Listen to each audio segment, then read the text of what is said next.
live, man. We are live. Are we really? Yeah. All right. Shit. Hold on. Here we go. 1935, the Lions win the NFL championship. The Detroit Tigers take the World Series. The Red Wings bring home Lord Stanley's Cup. Joe Louis begins his rise to world domination. This transforms the Motor City into Detroit, City of Champions. Oh, there we go. We're dropping the puck. We're sticking it in the ground. Keep We're going. Kicking it off. Hitting it for the fences. We've done all those things. Yeah, now we're we're lacing them up. Now where are we at? And we're sticking it in the ground. Sticking in the ground. There Sticking you it go. in That's the not ground. bad. Putting There it in you the go. water, sticking it in the ground. Golf. Golf. Golf. That's what you're going to go stick it in the ground, meaning, which is what we're going to get to today. That's what we're talking finally. about today. Yeah, today's exciting. Sticking it in the ground finally makes sense because up until this point, they really didn't stick anything in the ground. No, there was no tee to stick in the ground until Walter Hagen. Until Walter Hagen made the golf. Like, he didn't invent the golf tee, but we're going to see right now the circumstances that led to the birth of the golf tee. Before we stick anything anywhere, I just got to say, I'm Jamie Flanagan. Charles Avison. And this is Detroit City of Champions, the podcast. Talking about 1935 and all the things that led up to it, the amazing 33 championships, the trilogy of books, the screenplay. Shirts, merchandise. Merch. I don't have mine. I just I got you had yours on Ripley. last show. I got Yeah, mine on this I got a show. Ripley shirt. I love this shirt, man. It's great. So wearingfunny.com. You can get a hold of the merch and, of course, DetroitCityOfChampions.com. Getting a hold of there's other merch there. There's other shirts and the books there as well. We just want to say thank you for taking time. I go and I load the shows, right? And they go and they sit at this place. We use Buzzsprout to host our shows, and you go in, you can see all the analytics of how many people are listening to the episodes and where they're listening from and what devices they're listening on. It's really interesting. It's a rabbit hole you can fall down, and but it's just interesting to see. And then I think about it's like, wow, that's not that many. I go, but if there were that many people in a room, you'd be like, oh, this place is packed. Yeah. It's like, but people have podcasts at tens of thousands of listeners, and it's, we don't have that kind of listenership right now. But still, it's like you get 100 people. You're like, well, if 100 people were sitting here with us, that'd be a crap ton of people. Oh, it's a ton of people. It's an entire auditorium. I want to say thank you to each and every one of you 100 people sitting there. Yeah.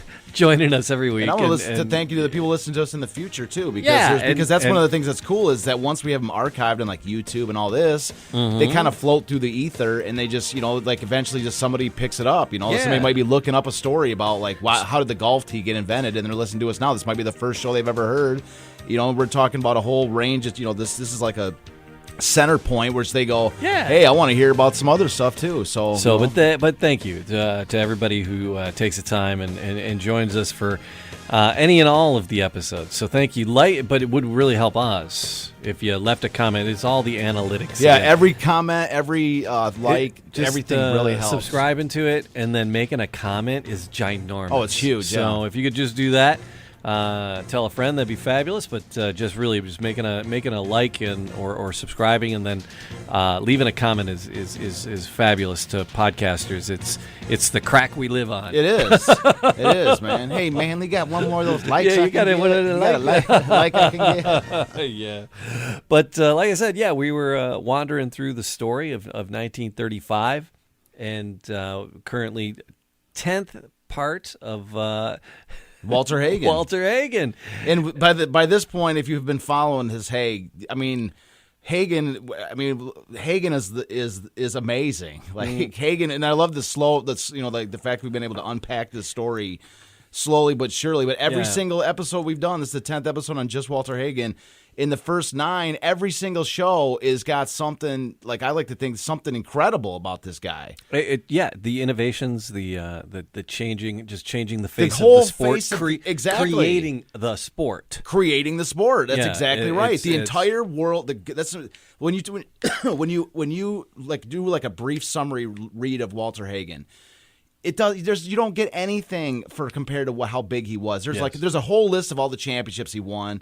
There's a whole bunch. Oh, he's credited with doing this and helping popularize golf and make it like a financial windfall. But that doesn't really go far enough until you hear the story and you kind of dive into who he was and and what he did and like what the world of golf was like in his day, to see how far it came from where he started. And the game of golf had been around, sure, all the way back to like Mary Queen of Scots, but I'm talking about in actually like, as a, where there's the British Open and there's tournaments and there's galleries and there's people. But I'm saying even before Hagen came along, it was already an established game, especially in Britain. They'd already been playing it for at least 50 years, as like a fairly standardized sport. But it wasn't to the magnitude. But not what it is after he left. Yeah. It was like an intramural.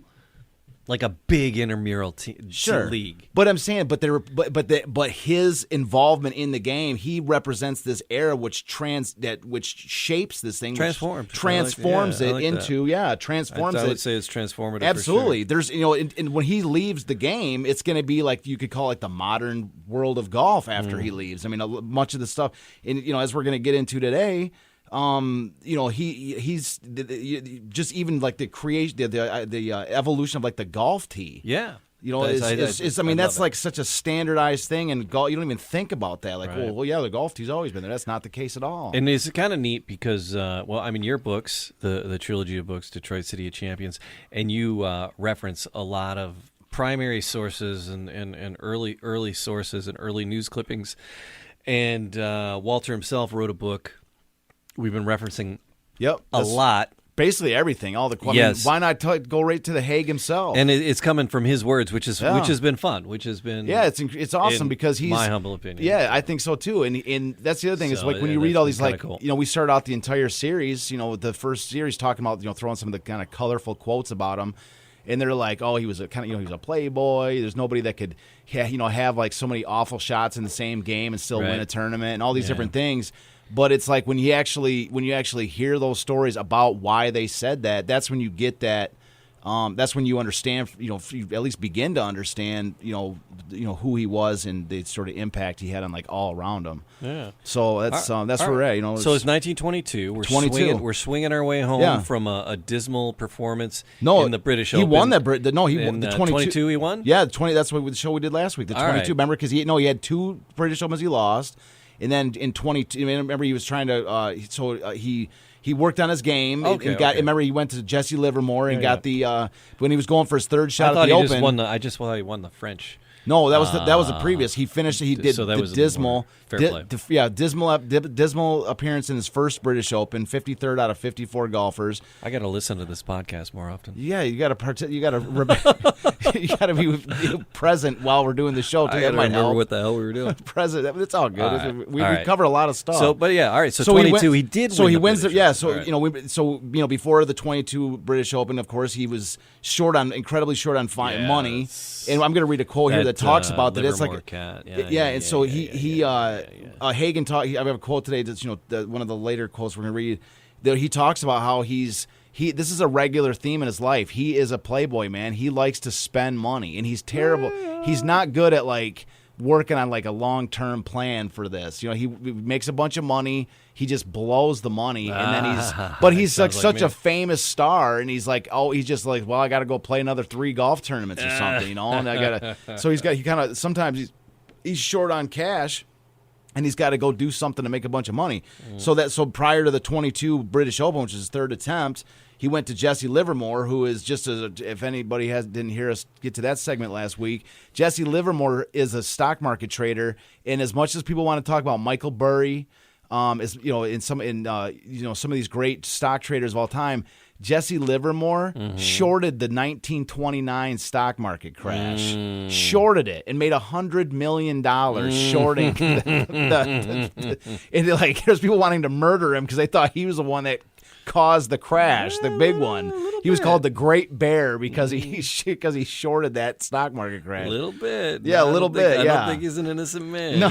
So Hagen went to him, who was like a friend of his, and it was like, and Jesse Livermore just tells him, do what I do, buy when I buy and sell when I sell, and at the end of every day, do not have a share of stock left with you. So he just like sat in Jesse Livermore's office, and the guy made him a ton of money. Right. He goes out to the 1922 British Open, wins it because he gets to like not have to worry about money out there. Yeah. Gives his $350 British Open winning check to his caddy. $350 for the winning the British Open. He gave it to his caddy. And so he goes, so he wins the 1920. He wins his first British Open. Now he's basically won everything. There's nothing. He's the champion of all these surveys. By this point, his credentials are so huge, I can't even really read them. You have to just go and look at the list, because it'd just be. It's almost like you'd almost like comical. Yeah, but you'd almost like get bored if I just sit there and go, "Oh, won this championship, won 3 times the Western Open." He's won so many at this point. He's a legend already in his own time. So when he gets back So upon his arrival back in New York, that's how we finished the episode last week, was that when he gets back, he arrives in New York, and he'd called ahead to let people know he's coming, and he gets this ticker tape parade. Right. And so they're saying this is like, he said, as far as I know, this was the first ticker tape parade for a sports athlete ever. Yeah. Upon arrival back in New York. And so he gets this huge ticker tape parade because he's the first native-born American to win the British Open. Mm-hmm. So he's like he's a massive star. So when he gets back, there's a famous golfer named Gene Sarazen, and his name is going to be mentioned here and there, as we progress with the show. This is his first appearance so far. But Gene Sarazen wins the PGA Championship in America. And so Walter Hagen comes back, and so it's kind of funny because he's like, well, I'm the European champion, and you're the American champion. So why don't we have an international championship to decide who's the guy? Like Hagen's the British champion, he's the U.S. champion. So they have this informal championship. Mm-hmm. It doesn't, it's unofficial. But they call it the international championship match between Hagen and Gene Sarazen. And this is why I want to talk about this first little. We've talked about just a little bit of a color story, and there's a great little color story with Gene Sarazen from this exhibition championship. Like I say, it's the quote unquote international championship between the British champion, which is Hagen, who's American, and Sarazen, who is the PGA champion in the States. So it starts off saying, so the match was played at Oakmont, and so Oakmont is near Pittsburgh on October 6th, 1922, and so Hagen starts over the Oakmont course. I was leading by 2 I was leading by 2 up at the end of the 36 holes that night after the trip. So I'll digress. So there was basically 2 days. Each day was 36 holes. Mm-hmm. All right. So after the first 36 holes, they moved to another course called Westchester Biltmore. And so anyway, so that's where he says over the Oakmont course, I was leading by 2 up at the end of the 36 holes. So they'd finished their first day. That night, after the trip up from Pittsburgh, some of my fellow pros sat in my room looking over ties I had brought back from England. One of the fellows picked up a particularly loud number in a red, blue, and yellow combination and said, "What do you expect to do with this? How about sending it over to Gene with a cute little note from some girl?" We wrote. He has this tie that he bought that he doesn't even. It's this ridiculous tie. Yeah. And so they're like, "What are you going to do with this?" They're making fun of Walter Hagen for it. They're saying, "Where did you get this tie? This tie is terrible, right?" And he's like, "Well, why don't we get Gene to wear it?" Just meaning Gene Sarazen for this next day's championship. So that's why they say, "How about sending it over to Gene with a cute little note from some girl?" So this is the note. "Dear Gene, you are my ideal golfer and a clever little fellow. I am sending you this beautiful tie and hope you will wear it when you play Walter Hagen. If you do, you will win." So that's the note that Hagen and his buddies, they're probably drinking, having fun. Wait. You got to send this to Sarazen. Spritz some lipstick, some perfume on it. Exactly. No. So they send him this tie, this ridiculous, horrible tie to wear. And it's this girl going, "Hey, Gene, you're my favorite. Can you wear this tie? You will win." So Hagen continues, "When I walked out on the tee the next morning at the Westchester Biltmore, there stood Gene in a bright new golfing outfit, sporting that red, blue, and yellow tie and grinning from ear to ear. Oh, my God. "I'm all ready," he announced. "Let's get going." "Okay," I said, "but answer one question. Where'd you get that funny tie?" "Never mind that," he said in his cocky fashion. "You think you've got all the dames on your side, but you haven't. This is my mascot. Just wait and see." We got underway, Gene starting off the second 36 holes 2 down. But it wasn't long before he picked up 2 holes and we were even. He continued to gain and went one ahead and then another. And that was the way we finished, Sarazen 2 up. After the match, Gene was still wearing the tie, but was laughing about it, for he'd learned of the joke. Well, Walter, so you gave me a tie, he said. Here it is. I don't need it anymore. You can have it back for luck. That was one time a joke boomeranged on me. The darn thing actually did bring him luck. He kind of knew about it and figured it out and still wore the tie. And you know, it's just kind of a funny little exchange between them. That's great. Two legends of their era. So yeah. Anyways, Hagen continues actually to talk about during the last sort of day of that tournament. Gene Sarazen had appendicitis. Ooh. And he was like actually pretty cramped up with pain, and like immediately like had to have like emergency appendicitis. He's like Sarazen beat me and like was immediately hospitalized thereafter. So that guy had some guts, man, had some gumption, you know. So anyway, so moving right along, you know, to get really into the meat of the what we're talking about today is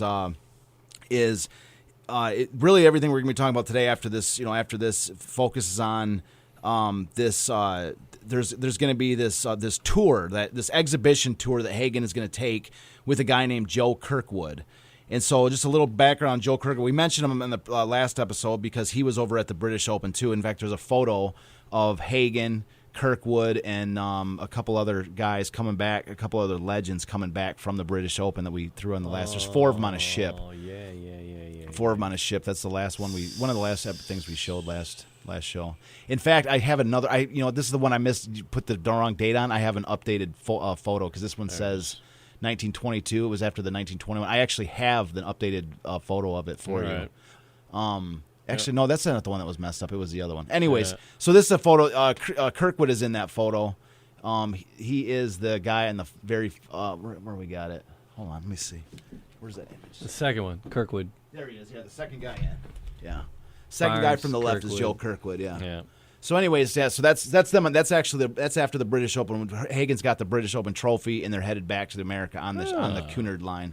So that's the photo of them. So, anyways, so Joe Kirkwood is an Australian golfer who Hagen had become friends with at a tournament at Pinehurst, North Carolina, in 1921. So he'd known Joe for a year. And so Joe Kirkwood was the Australian Open champion. He's a New Zealand champ. He's like basically one of the best, if not the best, golfer in Australia.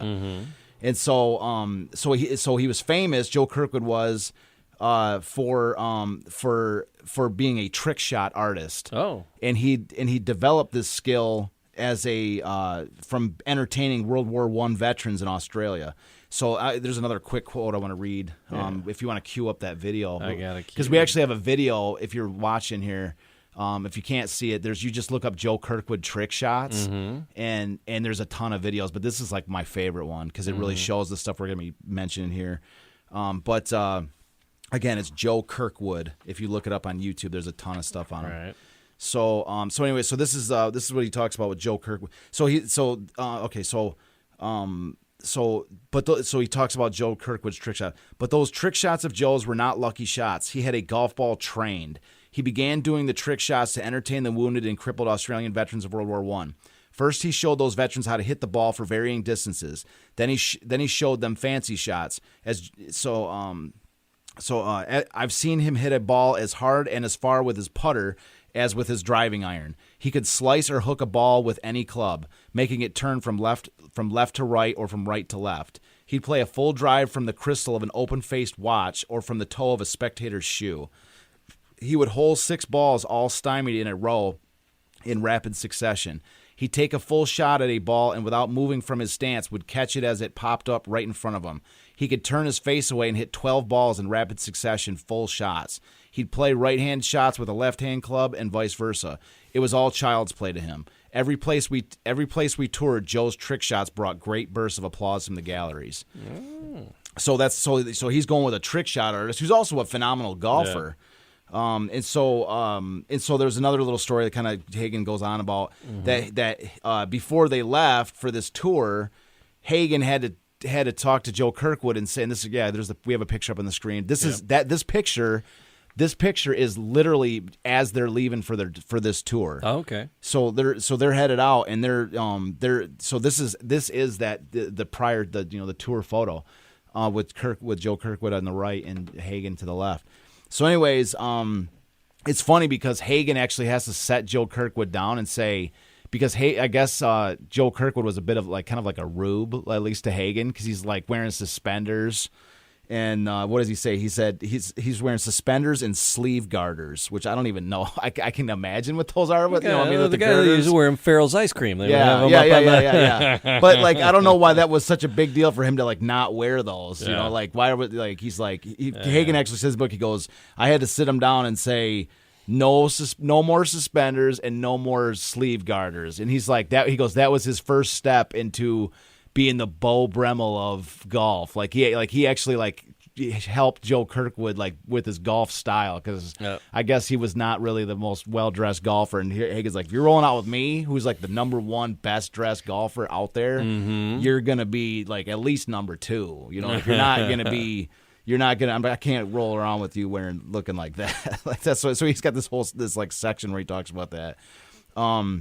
So do we have that video queued up with Joe Kirkwood? I do. We can't talk over it once it starts. That's playing. Fine. Okay, so what we're going to see here, this is just a quick little 40-second video. And so if those that are just listening to the podcast. Is there audio on it? I don't think so, no. Okay, fair play. I think it's a silent. All right. So we still can't talk once it's queued up? Well, we can talk, but people aren't going to hear it. Well, there's nothing. I don't think there's sound on it. All right. There might be. Just hit it. Yeah, let's see all right, what here happens. We go. There's trick golf shots.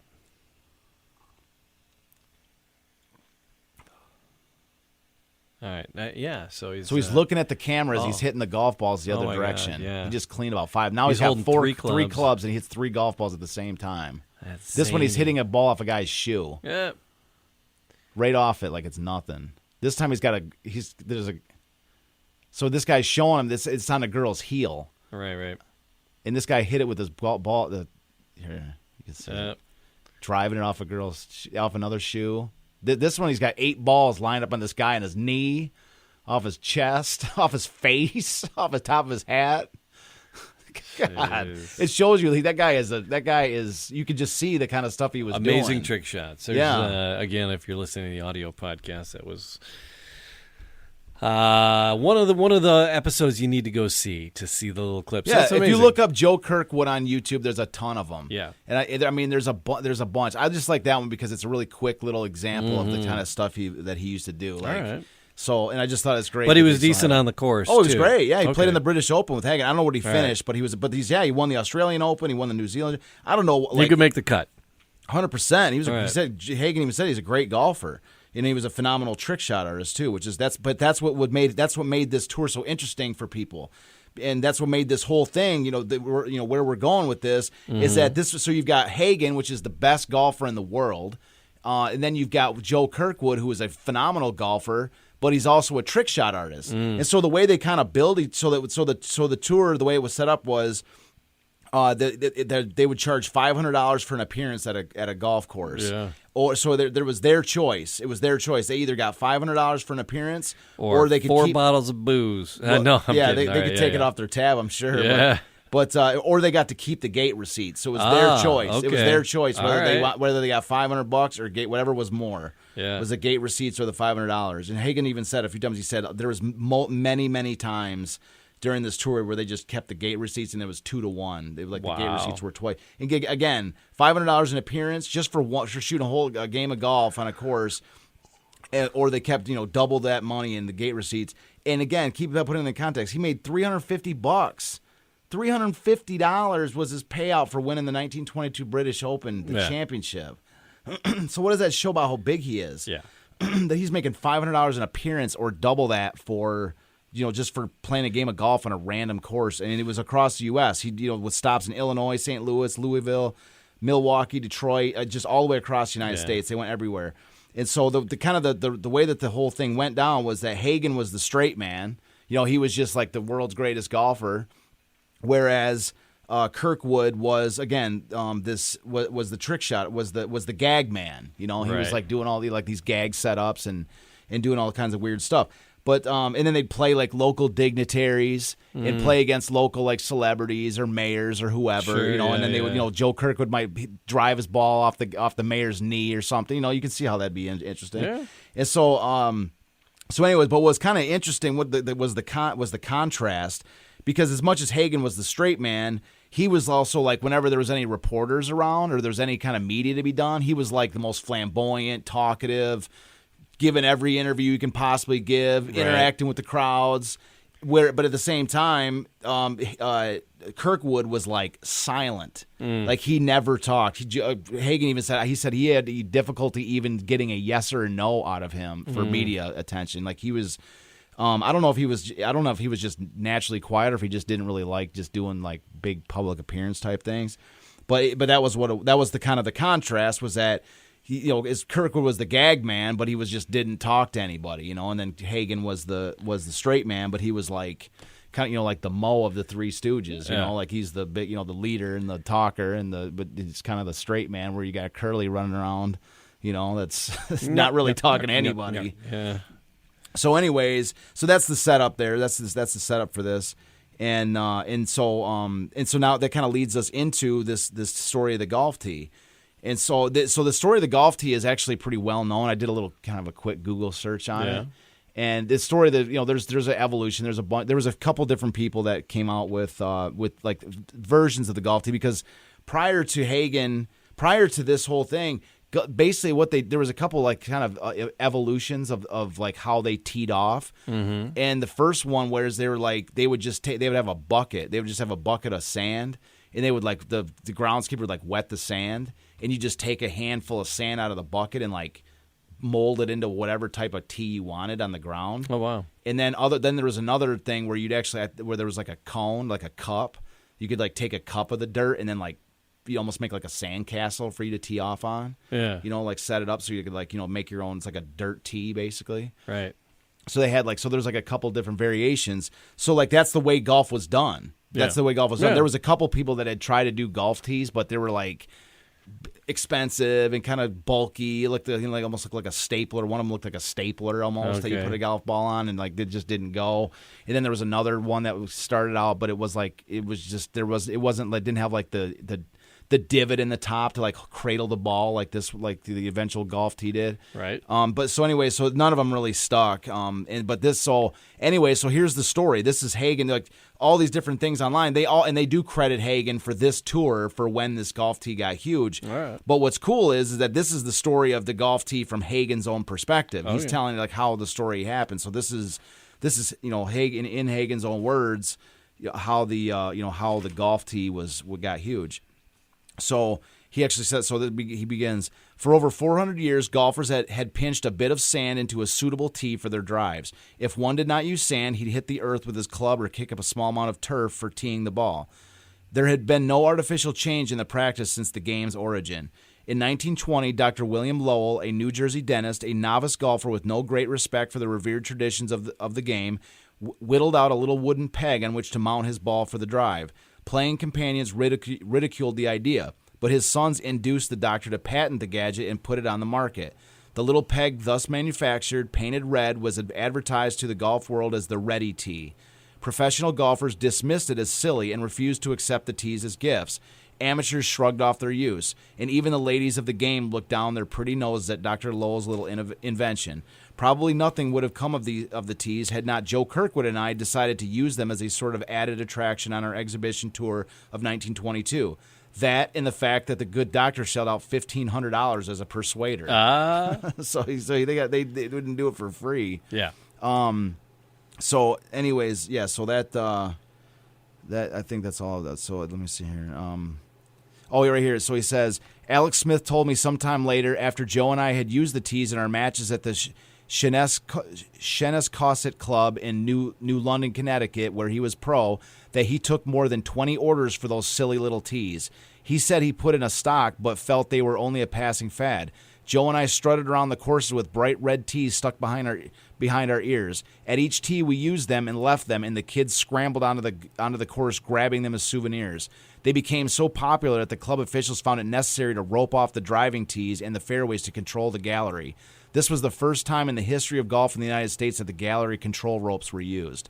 So the golf tees led to the control ropes that they used to keep the crowds back from the stomping on the from the whenever there's a tournament. That's like what led. He's like they'd never even use the ropes until they had golf tees, which were like the equivalent of like a baseball getting hit into the crowd. Yeah.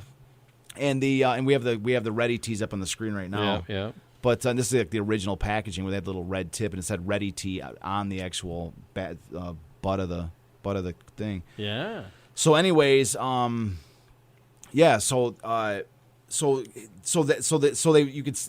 what it's like, basically like a fan catching a baseball in a crowd, which was that's what these golf tees were, and it just became huge. It just became huge for these, for these fans. Like the kids would scramble on to grab the tee, and Hagen and them, he said, we strut around the course with the. Tee. I'd run out there to try to grab one. I'd be. If it was Walter Hagen, I'm that kind of fan. That thing. I'd go diving. I'd go diving for the board. Sure. Well, yeah, me too. They, like I say, but what's interesting is like this tournament was so big. I'm gonna bring that picture on so we can see. Oh yeah. So that's what's kind of interesting about this tournament, about this exhibition tour, is it was such a big deal. It launched this into orbit. I was reading an article on a website called golfballfactory.com. I'm not sure how the pure accuracy of it, but he says that this year these Ready tees sold like $100,000 in sales. I mean this is what this tee concept went into orbit. And it's like everybody started doing it because Hagen was doing it. Mm. But it kind of brings up a couple little interesting points here where, especially since Hagen at the very beginning says everybody thought they were ridiculous. Yeah. No pros wanted to use them. Amateurs was like, that's ridiculous. Yeah. And now in the modern day, it up. But like Walt's teeing it up. Everybody, that's the biggest craze. Oh yeah, you won't see a person not using a tee. That's what I'm saying. Today, it's a super oddity if someone isn't for some reason. Yeah, and that's what I'm saying. So now it's a complete flip. So if somebody from the past, if somebody goes up and doesn't use a tee and wants to ball up some dirt, you're like, what are you doing? Oh yeah. But that's one of the things that's so interesting from the story is he's saying. Everybody thought it's ridiculous. Like, there's a lesson to be learned in this, you see. There's a lesson to be learned as far as, like, keeping an open mind. Hagen did it, of course, for the 1500. But this guy's walking around, and people, the golf tee, they're going, that's the dumbest thing I've ever heard. Like, if you're talking like a motivation story, this guy's a great example. He's like, I just invented this tee, this golf tee, and they're like, we use dirt. We don't use a tee. Yeah. And now it's completely reversed. So that's like, it's just interesting how there's that. I mean, it's almost like a lesson to be learned, which is like judge something by its actual utility, right. Not by the fact that just because nobody, there's a saying that says the most dangerous words in the English language are that's the way it's always been done. Those are the most dangerous words in the English language. That's the way it's always been done. We've always used dirt in a cone, or we've always scooped a fistful of mud out of the pot in a bucket and formed our own golf tee. That's the way it's always been done. We don't want to use that stupid golf. There's something to be learned from that. So. Yeah, there is. I just getting education flashbacks when you say things like that. Oh, really? Where have you heard that? That's just how we do it. Okay. Yeah, no, it's not good. Not good. When they say the most dangerous English, those are the most dangerous words in English language because that's the thing is they're like, oh, well, we never do it like that before, and it's like, well, why don't you try doing it?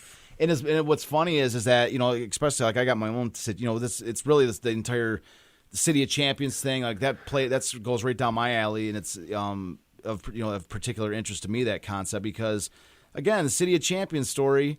We got the greatest season in the history of American sport. Yeah. And there's, what coverage is there ever? Besides us putting this stuff out there, there's nothing out there. Nobody talks. It's just 75th anniversary, 100th anniversary, whatever it is.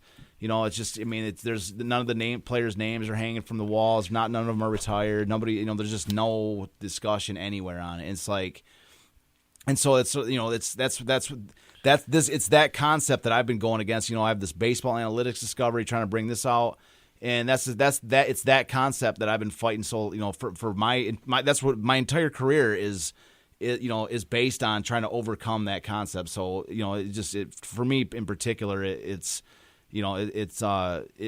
concept resonates massively because it's like that's what I have. I'm like, hey, we got the greatest season ever. We should talk about this. And they're like, well, no, we've never talked about that story before. Why would we start talking about, it's just not that big of a deal. Or, right. Hey, I've got this analytics thing, a new way to do baseball, a new way to build baseball teams. And they're like, no, well, that's not the way we've done things in the past. And it's just, that concept. It's just so as small as of a subject it is with the golf tee. Mm-hmm. You feel like, oh, it's the golf tee. It's a cute little story.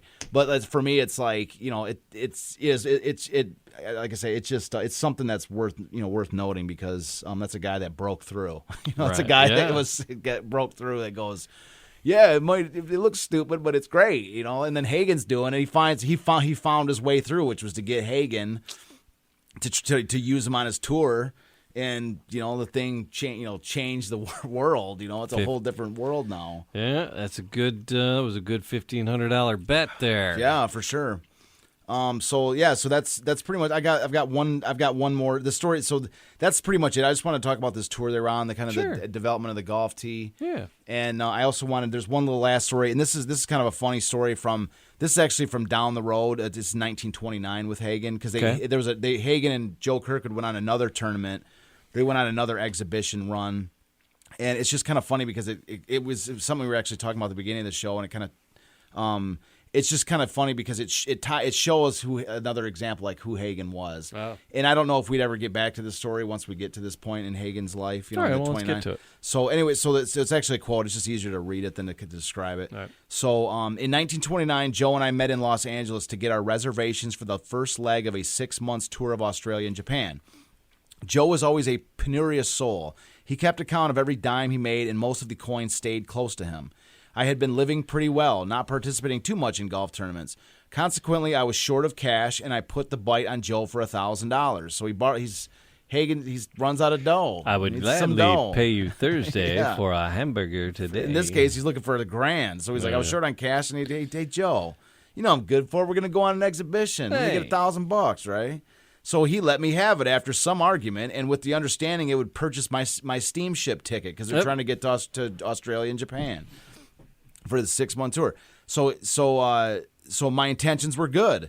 I usually just had a chance to squeeze money for luck before going out and rounding up another batch. So I just love that line. I usually had a chance to squeeze money for luck before going out and rounding up another batch. Like just to give it a hug before it left me. Like it just had enough time to touch it and then it left. So he said, this time was no exception. A beautiful diamond bracelet for a very lovely girl. A bon voyage gift. Why did I say that right? Come on. I'm going to start over. A beautiful diamond bracelet for a lovely girl, a bon voyage gift, interfered with my passage reservation. I admitted to Joe that the money was no longer with me, and he unbuttoned his pocket once more and paid my way. So the $1,000 Joe Kirkwood gave him to pay for his ticket. I'm going to buy a ticket or maybe a bracelet for this hottie. He got it. So he blew the whole $1,000 on that bracelet for this girl, and she was getting on the same ship as he was.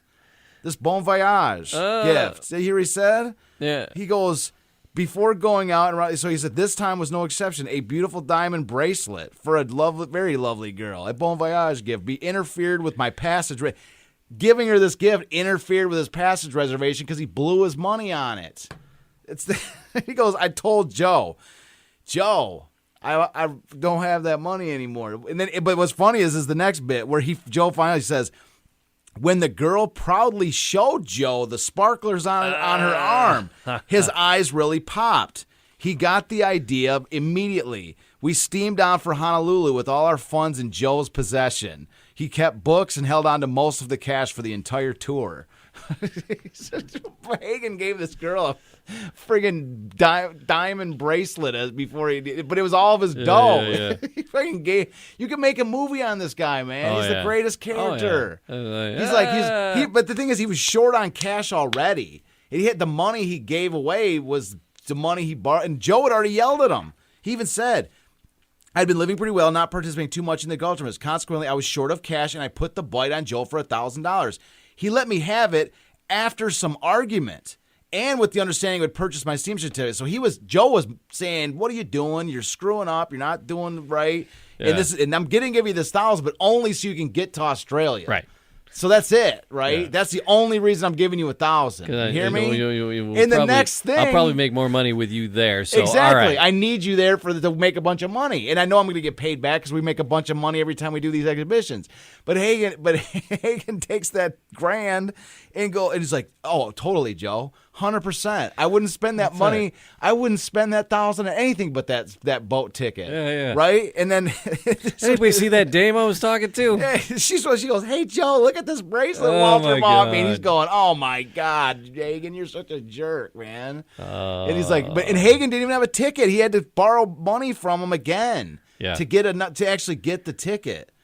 So I had to throw that in. That Perfect. Guy, Hagen is just he's just freaking awesome, man. Like I said, you could his story it'd be such a great film with this guy in it. Yeah.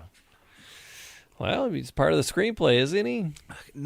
He just makes a brief appearance, okay. I really focus the screenplay on the three teams and Joe Louis, just because honestly I wanted to lock the bulk of the story down for just the copyright of the idea. Sure. So if it's already written out in a screenplay form, if somebody tries to walk in and take the ideas, I've kind of like copyrighted the entire thing. Yeah. So, but it can easily be expanded, especially to involve some of these. Oh yeah.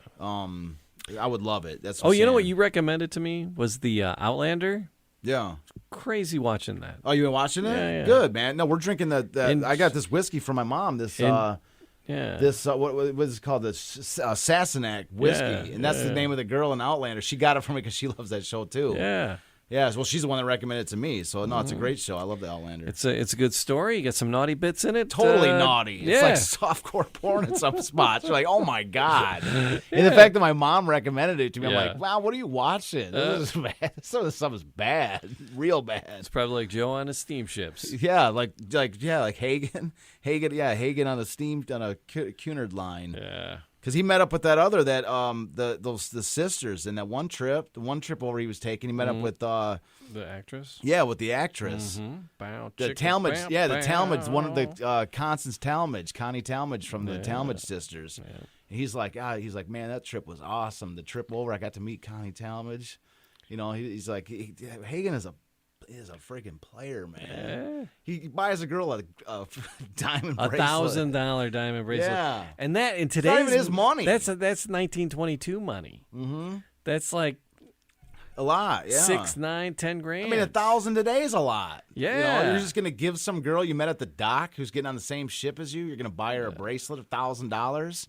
And that's even today's money. If it was $1,000 today, you'd be like, "What are you doing?"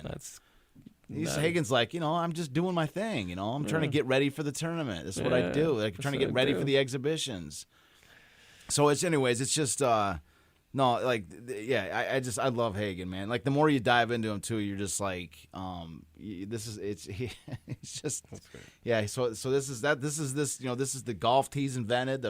The restraining ropes for the gallery are invented. It's like, it's just another day. Just another year for Hagen. For Walt, yeah, it's just another day, innovating golf and shaping the way that we view golf to this very day. Just another year for him. Yeah.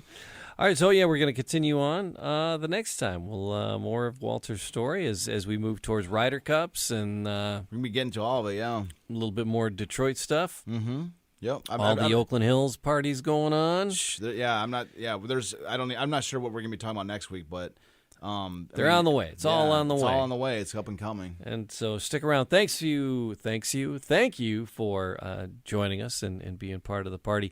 Liking, subscribing, leaving comments, all those podcast things and all the podcast places. Sharing it. Appreciate it. Chris, thanks for designing up those shirts and getting them up there on wearingfunny.com. We love them. And I'm going to wear my second. I bought a second version. I'll wear the other one next week. And we'll do this again next time, and we'll do it with you. Thanks for being there. It's Detroit, City of Champions.